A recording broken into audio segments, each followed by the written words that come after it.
নমস্কার বন্ধুরা, আমার কুকিং চ্যানেলে আবারও সবাইকে স্বাগত। আজ আমি আপনাদের জন্য নিয়ে চলে এসেছি গরমে একটা মজাদার টক ঝাল ভর্তা রেসিপি।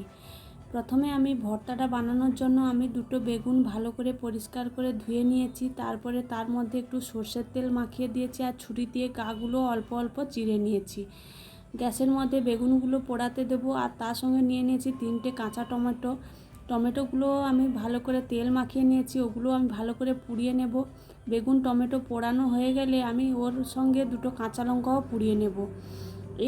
এই ভর্তাটা বা মাখাটা আপনারা যখন কোনো কিছু খেতে ইচ্ছে করছে না গরমে, তখন আপনারা বানিয়ে নিলে ভাতের সঙ্গে খেতে কিন্তু দারুণ লাগবে, মুখের স্বাদ বা রুচি ফিরে আসবে।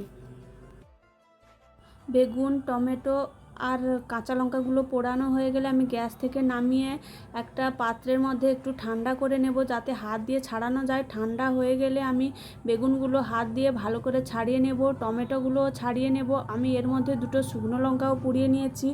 প্রথমে একটা প্লেটের মধ্যে বেগুন টমেটো শুকনো লঙ্কা ও পোড়ানো কাঁচা লঙ্কাগুলো নিয়ে নেব।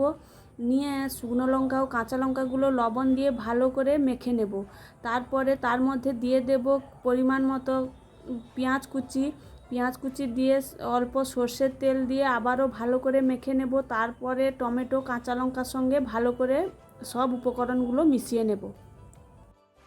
সমস্ত উপকরণ মিশিয়ে নিলেই একদম রেডি হয়ে যাবে ঝাল ঝাল এবং টক টক ভর্তা বা মাখার রেসিপি। গ্রীষ্মের দুপুরে আপনারাও এইভাবে গরম গরম ভাতের সাথে ভর্তাটা করে একবার দেখবেন খেতে কতটা দারুণ লাগে। ভিডিওটি ভালো লেগে থাকলে আমার চ্যানেলটি সাবস্ক্রাইব করে দেবেন।